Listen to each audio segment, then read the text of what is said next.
આજે મારું station top FM station મારું સ્ટુડિયો એકદમ શ્રદ્ધામય બની જવાનું છે કારણ કે આજે મારી સાથે સ્ટારકાસ્ટ જોડાઈ છે. ખોડિયાર માની આરતી જે અદ્ભુત સોંગ સારેગામા ગુજરાતી ચેનલ પર રિલીઝ થયું હમણાં. તો હાઉ વોઝ યોર એક્સપિરિયન્સ?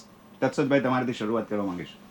મારો એક્સપિરિયન્સ તો આઈ થિંક બહુ સરિયલ રહ્યો છે કારણ કે આઈ રિમેમ્બર અમે લોકો એક શૂટ ચાલતું હતું ને, આપણે અર્લી મોર્નિંગ 5-6 વાગે અમે લોકો એક જગ્યાએ મળ્યા હતા અને કટ્ટુ એના 2 દિવસ પછી હી કોલ્ડ કે there is this music video. ત્યારે આરતી નહોતું કીધું કે એની માટે આપણે મળવું છે, આપણે મળીએ. અને પછી અમે લોકો ભેગા થયા અને I still remember that day કારણ કે મીટિંગ અમે કરી અને યુ નો સચિનભાઈ જે રીતે બ્રીફ આપે ને તમને ત્યાં જ વિઝ્યુઅલી બધું દેખાઈ જાય.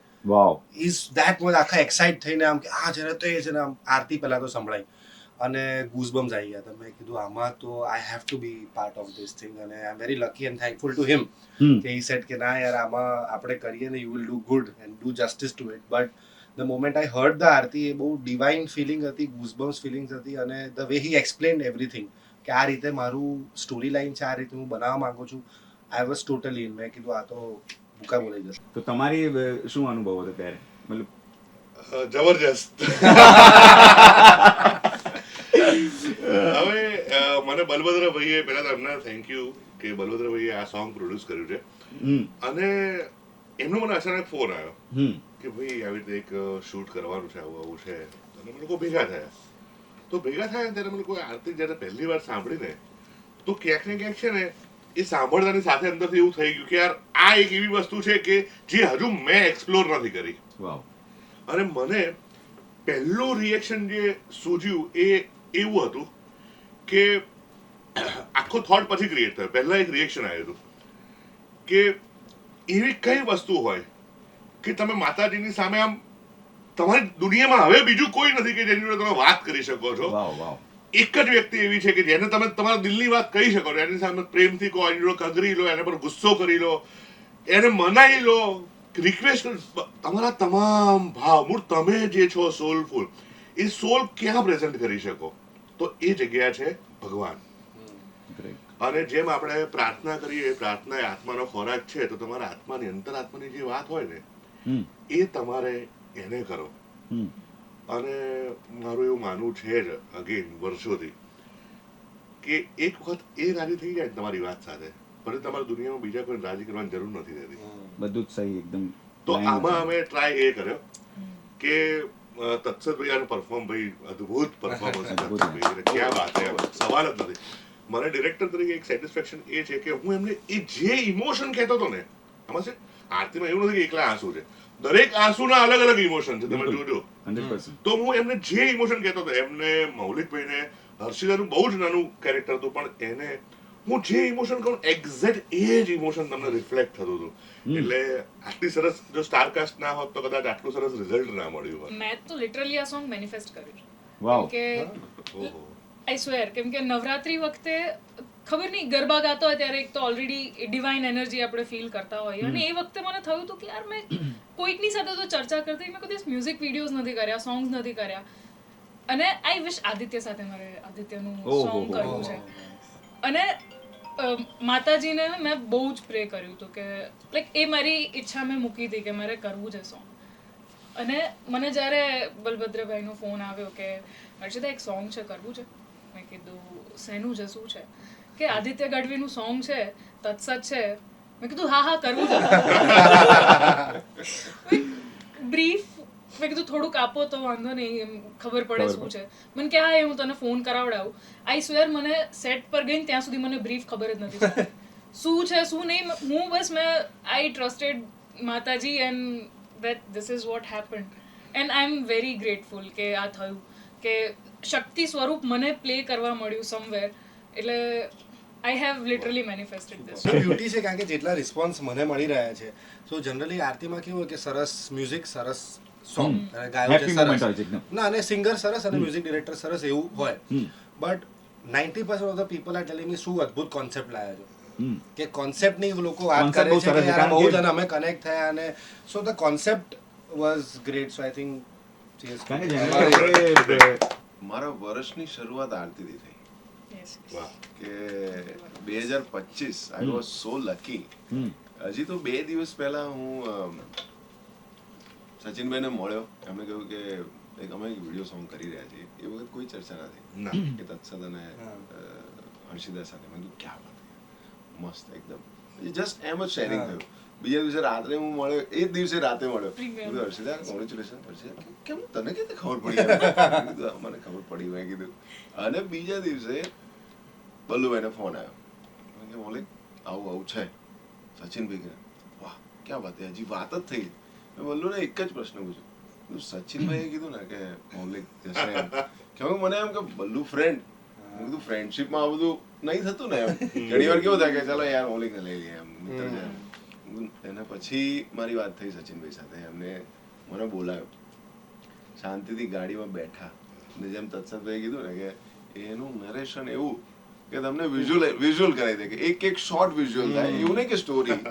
અને એક એક શોર્ટમાં મારી આંખમાં પાણી આવ્યું, એ ખાલી સોંગના નરેશનમાં. શું વાત કરો છો? I was so happy, like બોલે નહીં હેપી ટીયર્સ, કે ના યાર આટલી બ્યુટીફુલ શરૂઆત જો વર્ષની થતી હોય. I am so grateful to all this guys.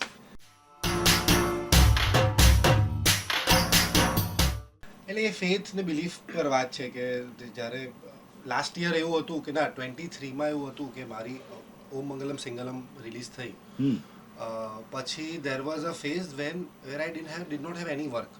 કામ આવે પણ લાઈક એવું નહીં કે ચલો આમ કામ આવી ગયું કે કામ કરીએ. સો ત્યારે બહુ ડેસ્પરેશન કે યાર નથી થતું. તમે મેન્ટલી બી તમે થોડા ડિસ્ટર્બ રહો. So there was a time in 2024 કે જ્યારે એક હોપ, પેલું બિલીફ વાળી વાત ના હોય કે યાર હવે આમ આ વર્ષે આમ પેલું એક માનતા તો નહીં પણ આમ કે બહુ જ મહેનત કરીશ પણ સરસ ખાલી એક રસ્તો બતાવો. એન્ડ હું બહારગામ ગયો હતો, બહારગામથી હું પાછો આવ્યો, and from that month till the year and હું દરેક 3 ફિલ્મો કરી. એની પહેલાં there was no work and there was just a belief કે યાર હું સરસ રીતે બહુ પ્રામાણિક રહીને હું કામ કરીશ, માતાજી કંઈક રસ્તો બતાવો. then there was, so it's within you. તમે કંઈક સરસ મેનિફેસ્ટેશન બધું કનેક્ટેડ છે. તો મારી સાથે એવું થયું હતું કે 24 was then a very fruitful year for me. Beautiful. એટલે અરજ છે આ. આરતીમાં પણ એટલી સરસ રીતે એ અરજ બતાવી છે. હું દ્વારકા ગયો હતો અને એ પણ વલ્લુભાઈ સાથે અમે લોકો ગયા હતા, અને એ મારી લાઈફનો એવો એક એક્સપિરિયન્સ કે જ્યારે એવું નક્કી જ નહોતું કે હું જઈશ, અને અચાનકથી ગુજરાત ટુરિઝમ બધા એક્ટર્સને લઈ જતા અને અમે ગયા ત્યાં. અને ત્યાં દ્વારકાધીશને આંખો બંધ કરીને ખાલી મને એટલી અરજ મેં કરી હતી કે ભગવાન યાર મને અહીં મારે અહીં રહેવું છે 10-15 દિવસ પ્લીઝ એમ. મને એ જગ્યા પરથી એટલું આમ વાઇબ્રેશન આવતા હતા, બધું શાંત થઈ ગયું એમ. અને નેક્સ્ટ મંથ હું ત્યાં શૂટ કરી રહ્યો હતો ફોર 20 days. શું વાત છે. It was that powerful. અને એ શૂટ પછી સતત શૂટ કે મેં I can't believe at this moment of time કે મેં 1.5 વર્ષમાં 9 ફિલ્મ કરી. નાની મોટી ગમે તે પણ એટલું સરસ કામ મને, અને દરેક જગ્યાએ મને એટલું શીખવા મળ્યું. તમે હમણાં સુધી પ્રશ્ન કરતા હતા ને ચમત્કાર વાળો,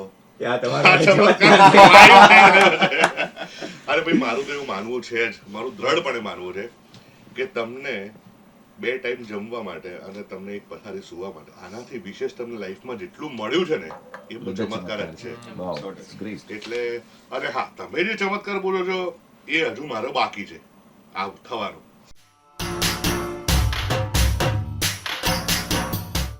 વર્લ્ડનો બેસ્ટ ડિરેક્ટર બનવો જોઈએ અને સૌથી રૂપિયાવાળો ડિરેક્ટર વર્લ્ડમાં હું જ હોવો જોઈએ. મને તો વેરી ઇમ્પલ્સિવ છેલ્લે પીસ ખાલી દેખાય કે હું મસ્ત પહાડોમાં રહેતી હોઉં, આજુબાજુ એનિમલ્સ હોય, નેચરની વચ્ચે હોઉં, ધેટ્સ ઓલ. મતલબ એક્ટર તો છે but I am more into nature and શાંતિ. તત્સદભાઈ work, peace and happiness, I think આનાથી બધું થઈ જશે બધું બાકી બધું. વર્લ્ડના બેસ્ટ ડિરેક્ટર જે સચિનભાઈ બનવાના છે એમનો લીડ હું કરતો હોઉં છું. વાવ, તમે બી કહી દો તમારું હવે. હા ભાઈ, તમે કેમ તમારું ક્લિનિક બહુ જોરદાર ચાલે. આરજેમાં આપણી બધી જે પણ ખ્વાહિશો છે બધી પૂરી થાય. ક્યાં વાત. યસ, બલભદ્ર આપ બાકી રહી ગયે. બોલો ભાઈ. મારું તો એવું છે કે અમે જ્યારે મળ્યા ત્યારે વાત થઈ હતી કે આ તો બહુ સ્ટાર્ટિંગ ફેઝ છે મારો, કે મને એવું છે કે સોંગ થી આપણે મૂવી પર જઈશું એમ. વાહ વાહ હોપફુલી બધા જેટલી પણ એટલે ફિલ્મની એ cross- જે વર્લ્ડની જે સૌથી મોંઘી ફિલ્મ બનવાય જેમાં સૌથી વધારે કમાવાનો એના પ્રોડ્યુસર ના આપણે બધા સાથે મળીને પોડકાસ્ટ કરીએ ફરીથી Wow. વ્યવસ્થિત Yes, રીતે. yes, definitely. જો સિદ્ધાર્થ અમિત ભાવસારનો આ કમાલ છે, જેમાં આદિત્યભાઈ તો ઈશ્વર કૃપા સાથે જીવે જ છે એવું દેખાય જ છે, તો એમનો આ વોઇસ, તો આ જે કોમ્બિનેશન જે બન્યું ને, એમાં તમે સોલો આરતી બી વિઝ્યુઅલ સાઈડ પર મૂકીને પણ સાંભળશો ને તો તમને એ ઇમોશન, એ રણકાર તમને ફીલ થાય છે, એ જે કહેવા માંગે છે. એટલે હવે સિદ્ધાર્થભાઈને જો હું એમ કહું ને તો અત્યારે આપણે જે રીતે વાત કરી જેવી રીતે અમે મળ્યા પણ નથી ક્યારેય, હમ પણ મને છે ને એમની એક ફિલ્મ મેં જોઈ, એમાં એમનું મ્યુઝિક મેં સાંભળ્યું હતું, મને એવું હતું કે યાર આ બહુ જોરદાર કામ કરે ને ભાઈ, મજા આવી ગઈ એમ. અને અગેન મેનિફેસ્ટ વાળી વાત જ કે ઓટોમોડ પર એવું આવ્યું કે એમનું મ્યુઝિક, એમનું કરેલું સોંગ મારે ડિરેક્ટ કરવાનું આવ્યું. વાવ એટલે અમે મળ્યા નથી, પણ એમને જે સરસ સોંગ બનાવ્યું એ સરસ એક્ઝિક્યુટ થયું અને સરસ બધાએ પરફોર્મ કર્યું. અને એમાં આદિત્યભાઈ જે મજા કરાઈ ગયા, તો અદ્ભુત. થેન્ક યુ પહેલા તો આદિત્યભાઈને પણ. ચલો અને છપા કરું તો સિદ્ધાર્થભાઈને. અદ્ભુત છે. અરે છપા તો ઓહો, ગજબ ગજબ ગજબ. Goosebumps. એટલે આ છે ને આખી વાતમાં જેટલા પણ ટેકનિશિયન્સ જોડાયા છે ઇન ટર્મ્સ ઓફ ઓડિયોમાં, હમ એ બધાએ પોતાના 100% આપ્યા છે એવું ફીલ થાય તમને. એબ્સોલ્યુટલી. અને વાત એવી છે કે સંગીત માણસોને જોડતો છે. જેમ તમે વાત કરી કે અમે કોઈ દિવસ મળ્યા નથી, પણ સંગીત સમાવ True. તમને કનેક્ટ કરી True, true. જોરદાર. એમનું પણ આટલી સરસ મજાની તમારું ડિરેક્શન, એમનું સંગીત અને બધું જ મ્યુચ્યુઅલ એક્ટિંગ સાથે એટલી અદ્ભુત વસ્તુ બહાર આવી છે. અને એ public- લોકોએ પણ સોલફુલ કર્યું છે. હા. સિદ્ધાર્થભાઈએ લોકોને પણ અને ગમશે, આદિત્યભાઈએ લોકો પણ. સુધી પણ એટલું સરળતાથી પહોંચશે અને ગમશે. અને મ્યુઝિક ની અંદર જે ફ્લૂટ નું સેક્શન છે બોસ, હા, હું તો એમનેમ સ્પીકરમાં સાંભળું છું. અને સેમ તમે કહ્યું એ પ્રમાણે જ કે સિદ્ધાર્થભાઈ મળે પ્રીમિયર્સમાં કે એમના સોંગ્સને આપણે એપ્રિશિએટ કરીએ. હમણાં જ ગુજરાત મેડમણીના જે બ્યુટીફુલ સોંગ્સ આપ્યા છે, હમણાં તો એ પાર્ટી આમ શું કહેવાય back to back Back to hit back. આપી છે હમણાં, Correct, અને ગુજરાતી ઇન્ડસ્ટ્રીના મ્યુઝિકને એક લેવલે લઈ ગયા છે. અને અવાજની સાથે બી આખું મેચ થાય છે. આદિત્ય ગઢવીના જે આમ અવાજ છે એ ભાવભીનો અવાજ, એક આરતી માટેનો, કે જે માણસની એક પ્રકૃતિ છે એની સાથે મેચ થાય છે તમારા બંને હા. સાથે. બીજું કેવું છે કે એ સોંગ મ્યુઝિક એના લિરિક્સ બહુ જૂના લિરિક્સ છે, એ તો અવિનાશ વાસ અવિનાશ સાહેબના, વાસના. બરાબર, પણ એની સાથે સાથે જે પિક્ચરાઇઝેશન થયું અમે સાણંદમાં કર્યું, કે એ લોકેશનની પણ બ્યુટી હતી. હમ અને એ બધું જ ઓલ ઇન ઓલ જે બધું ડેવલપ થયું છે એની એટલે મજા બધું છે. એક સાથે પરફેક્ટ ટાઈમ સાથે Collective work આખું executive. તમારું. હા, અને આ બધા કરતા જે મેઇન વસ્તુ, મુખ્ય વસ્તુ જે મારે કહેવાની હતી કે જેમાં સૌથી વધારે મજા આવી, કેમ કે આખું શૂટ પત્યું પછી જે તુવેર ટોઠા ખવડાયા છે ને, આહાહાહા. તુવેર ફરીથી ટોઠા, જવું લસણ અને લીલી તુવેર ટોઠા. બહુ બહુ મસ્ત. I wish કે બલભદ્ર વાઘેલાને આવી અદ્ભુત પ્રોડ્યુસ કરતા રહે નવા નવા સોંગ્સ. અને જે મૂવી વાળી વાત કરી, સોનાની ઈંટો ફટાફટ પડે, એવી શુભકામનાઓ. Thank you so Thank you, much. Thank you. અને જેટલા પણ લોકો સાંભળી રહ્યા છે, જલ્દીથી જો ના જોઈ હોય, જો આ સોંગ ના જોયું હોય તો જલ્દીથી યુટ્યુબ પર ખોડિયારમાંની આરતી જોઈ નાખો.